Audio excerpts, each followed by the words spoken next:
Hello and welcome to News at 10 with me, Stephen Enti. We're broadcasting live from the News Hub at Adisawe Kanda in Accra, and we're also live on DSTV channel 279. Let's start with the bulletin with the summary of today's major news highlights.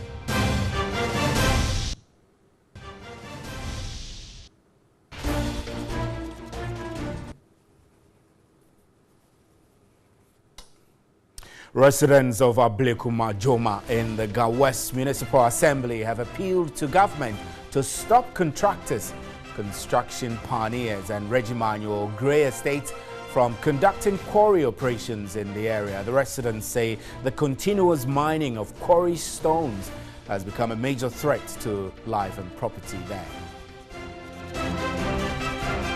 And police in the central region have arrested some 130 people suspected to be criminals in a swoop. The early Sunday morning swoop led by the Kaswa Divisional Police Commander ACP David Ajem at Goma Bujumbura led to the confiscation of dry leaves suspected to be Indian hemp, tramadol tablets and some powder also suspected to be heroin and cocaine.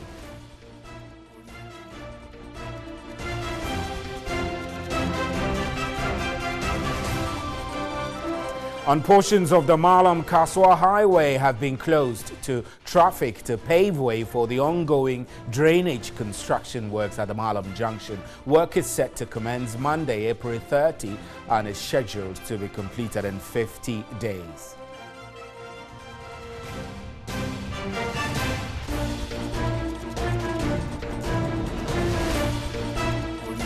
In sports, Isaac the Royal Storm Dogbe has become the youngest world champion Ghana has produced in boxing after beating Jesse Magdaleno in Philadelphia to win the Super Bantamweight title. Dogbe now throws a challenge to all champions in the division as he seeks to unify the Super Bantamweight title.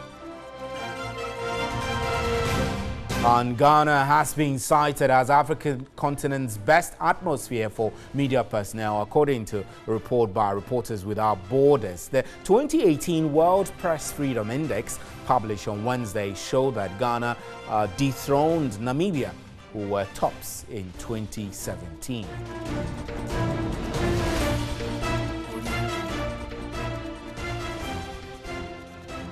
Those are our major news highlights. Remember, we're streaming live on our Facebook page and on 3news.com. Up next is the big one.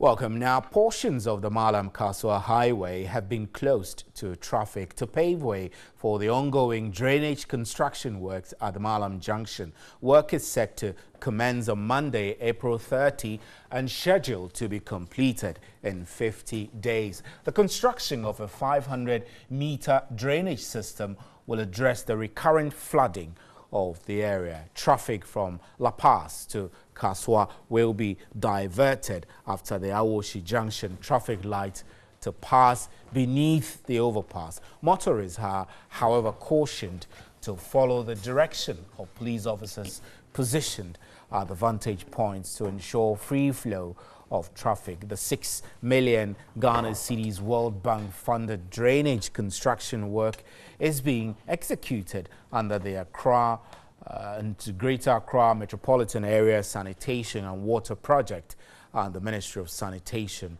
and Water Resources.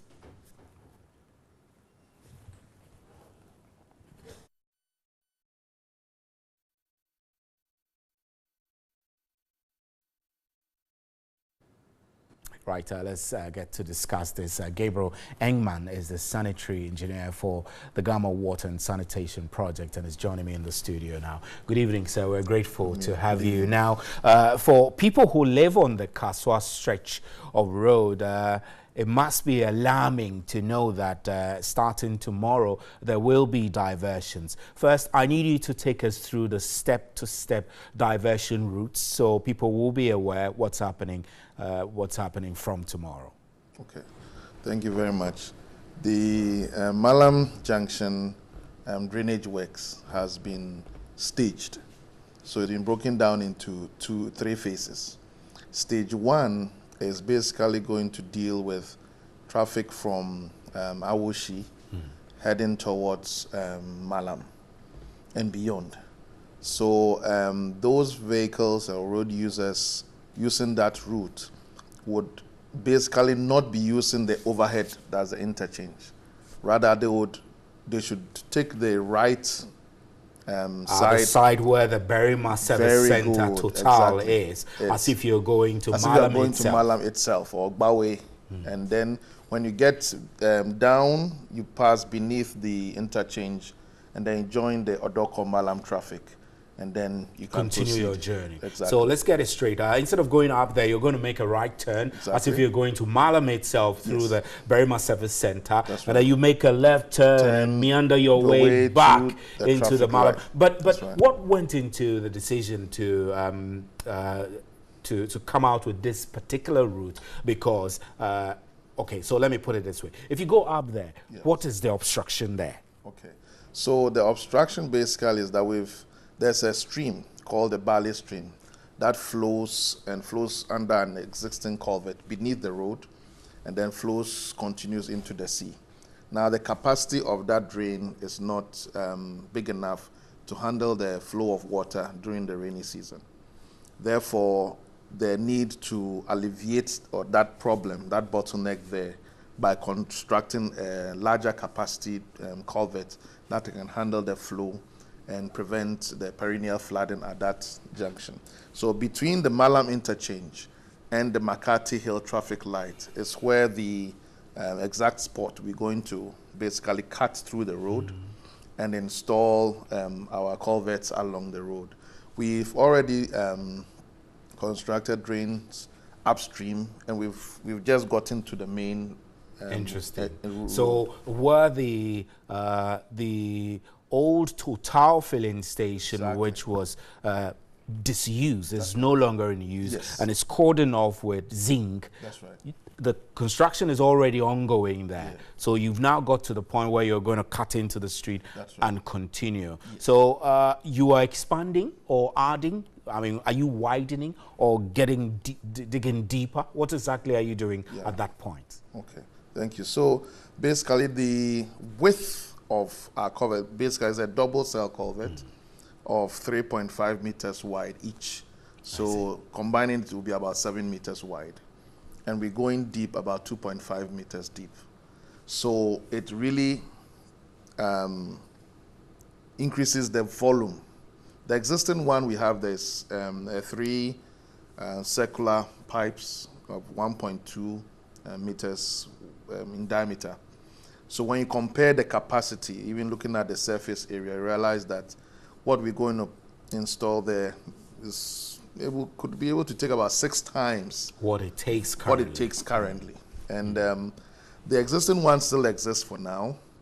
And then as we cut through the first section of the road, that's the Awoshi Malam section, we would obstruct traffic along that particular route. And the essence of that is that we do not want to just cut the whole road. I mean, the traffic on that road is crazy. I know. And we don't want to add on to the stress people are so going travel through time is going to increase by roughly how much? How many minutes or hours? Let's say between 30 to 40 minutes. So if you usually use the overpass up there and descend and continue your journey in about 30 minutes, you're going to have to do a left turn and do that in about 1 hour, which is 30 minutes extra. So what happens to the Kaneshi-Sakaman portion of the traffic? Right. So when we are done with the first section, the stage, which we anticipate to take about 12, 13 days, we would move on to the second stage, which is the middle lane, or the lane that carries traffic from Odoko towards Malam. So basically, when we cut through that section, we will divert road users off the Odoko Malam interchange back to Awoshi Junction. Back to the Awoshi, where we have already worked on. And then when they pass the construction zone, they get back onto and continue their journey. So basically, all the road users would have to slow down because of the works, and then get off and then get back onto the road. Right. So my understanding, I mean, knowing the terrain a little bit, I know there are some shops and there are some lorry stations, there are some other structures along the other side. What happens to them? Are they still going to be there, or all of them are going to be cleared? Basically, all shops will still be intact.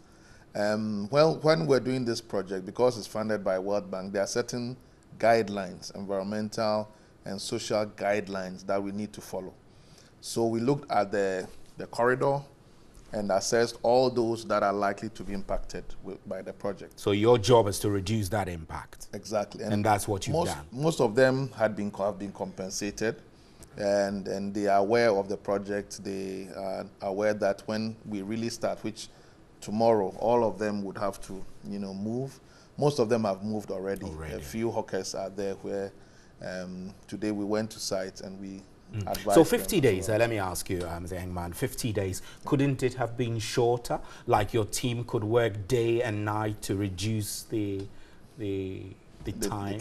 Yes. The time it would take to finish the job? Yes.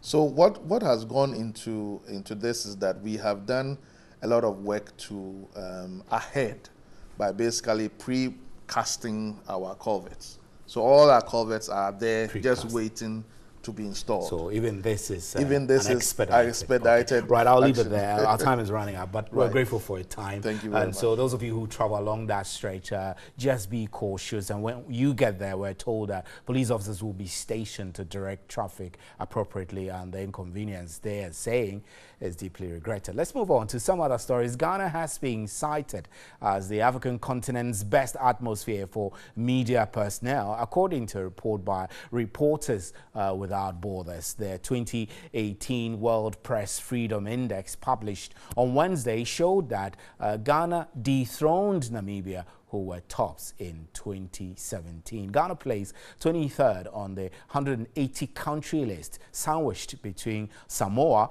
and Latvia on the 22nd and 24th, respectively.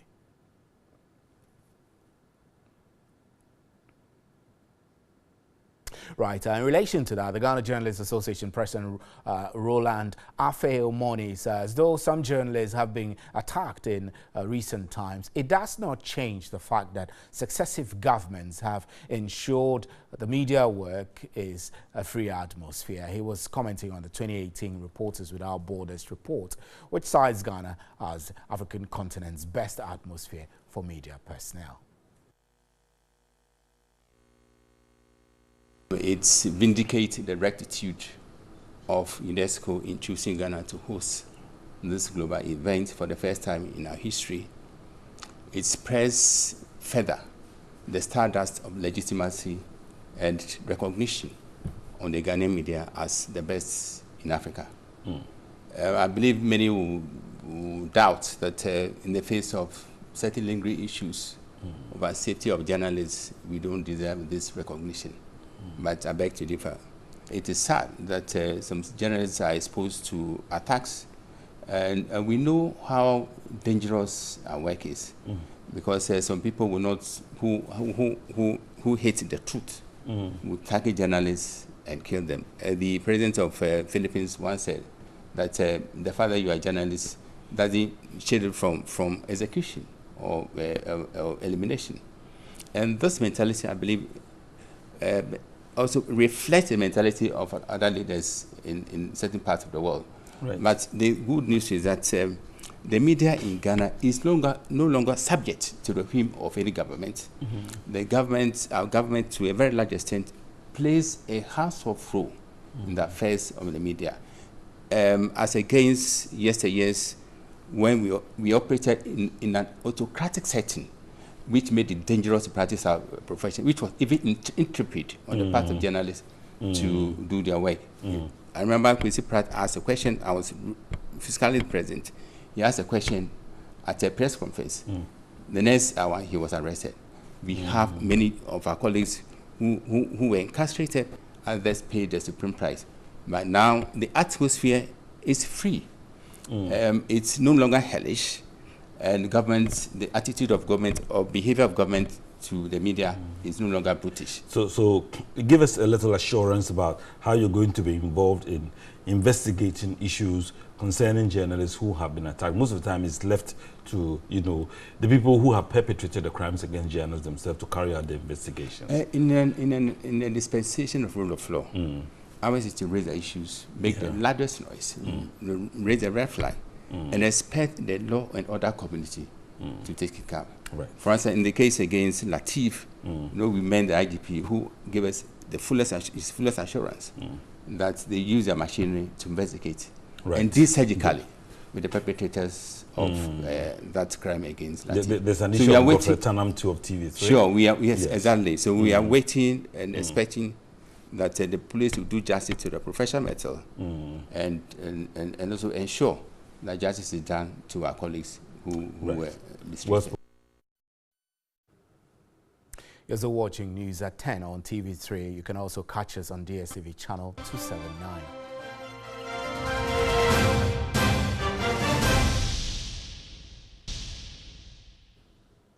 Welcome back. Now, the Bureau of Public Safety has called on Parliament as a matter of urgency to pass the Occupational Health and Occupational Safety and Health Bill. According to a statement signed by the Executive Director, Nanaya Akwada, the continuing absence of a comprehensive national policy and bill on occupational safety and health and the continual rhetoric of leadership to passing same has a human cost aside the economic and social cost. The group also urged the media to turn its attention to occupational safety, health and environmental issues at the workplace. We're working the telephone lines to get Nanaya Akwada on the telephone so we can have a conversation on that. While we do that, let's move on to other stories. Police in the Central Region have arrested some 130 people suspected to be criminals in a swoop. The early Sunday morning swoop led by the Kaswa Divisional Police Commander, ACP David Ajem at Gumwa Budumbura led to the confiscation of dry leaves suspected to be Indian hemp, tramadol tablets and some powder also suspected to be heroin and cocaine. Briefing the media, ACP David Ajem said the police made the arrest following intelligence gathered around some criminal activities in the Kaswa enclave in the Central Region. The swoop led to the arrest of 130 people. Among those arrested were 3 suspected criminals who have long been on police wanted list. He stated that the police will not relent on its efforts of ensuring the safety of residents living in Kaswa and appeal to the general public to cooperate with the police by sharing information on the activities of criminals. So far we have identified about 3 or 4 of them who are on our wanted list, and those who have cases with us that are in the court. So afterwards we'll profile the others and see if any of them have records with the police. We have entered a new phase in policing in Kaswa, and we are not going to allow any miscreant to make our lives uncomfortable. We will deal with them and we are coming at them, so they should be careful. If they want to do their things, they should move out of Kaswa, because we will not tolerate them. We will make Kaswa an unpalatable place for them.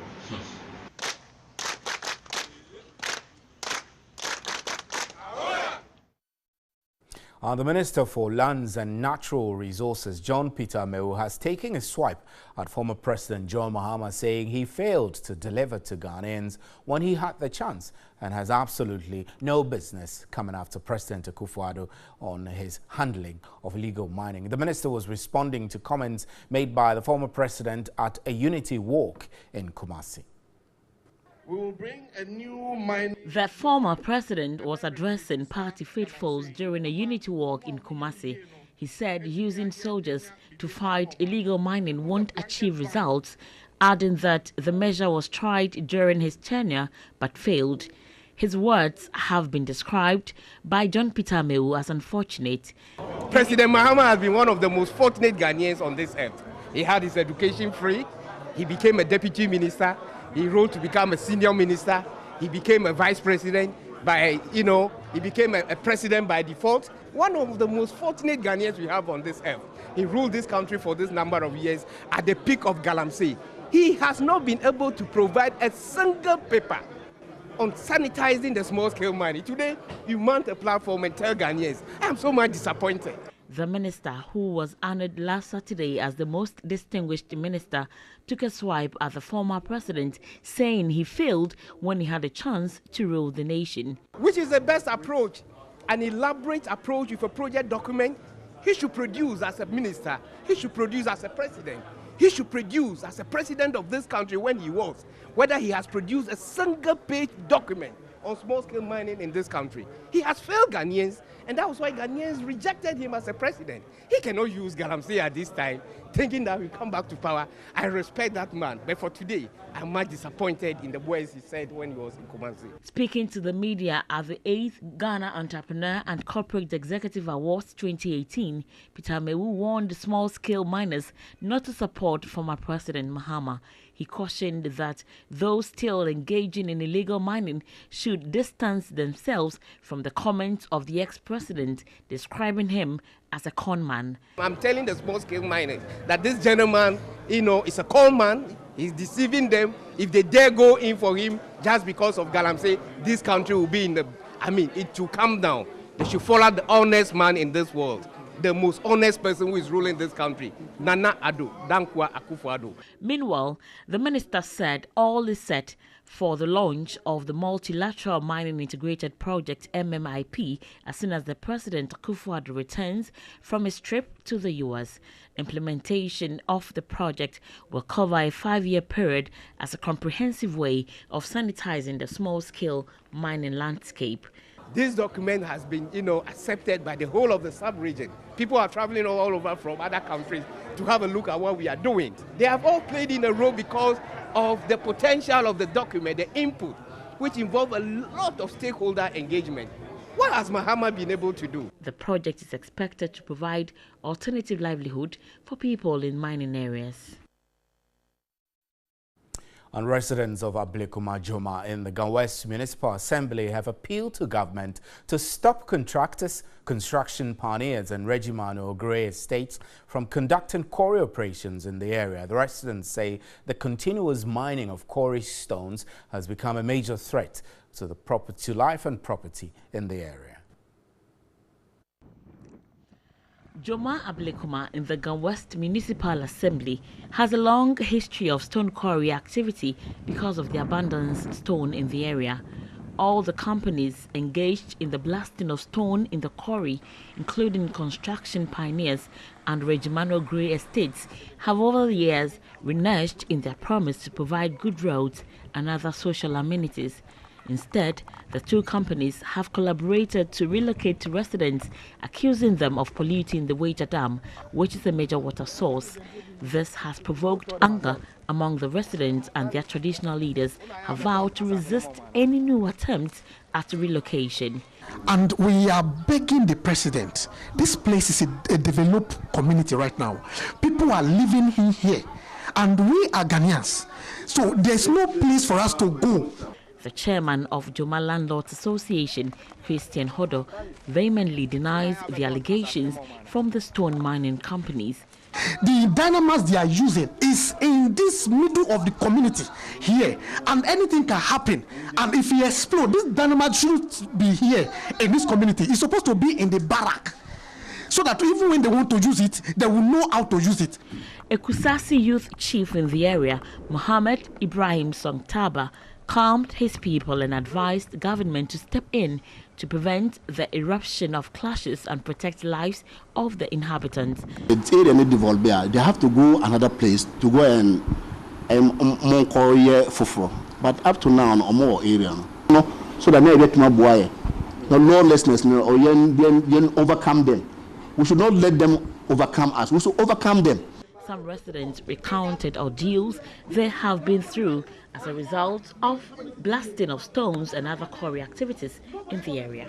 Yeah, no, the police in Faba. Wa pay English in so to ye baby e beda because I born pay English no. Susu ye ni sika. Sisi hana dani krom ye pese onko na ye hu toye.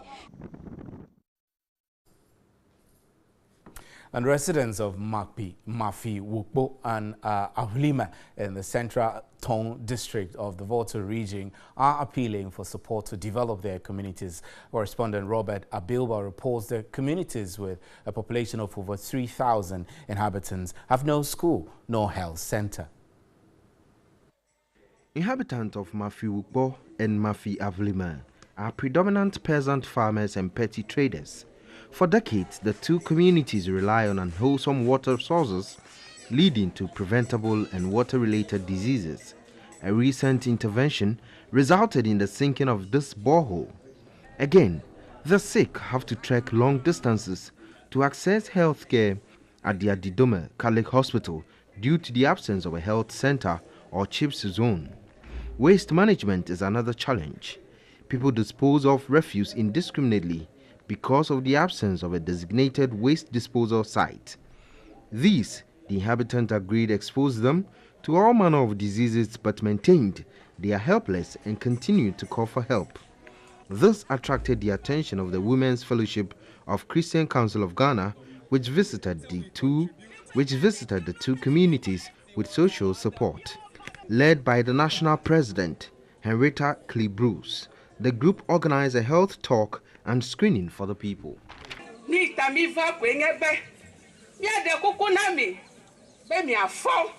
Our mission here is to encourage you to rise up and help yourselves. God has a purpose for the existence of everyone on earth. You must let your star shine at home, in your community, and the country at large. Do not consider what you can do as too little or small.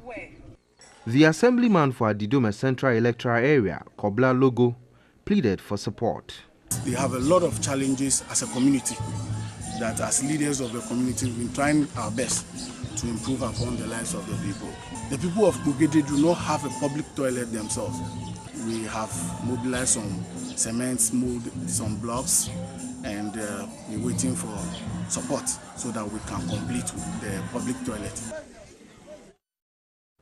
And that's how we wrap up with News at 10. Thank you very much for staying. On behalf of the crew here, good night. There is more news at 3news.com.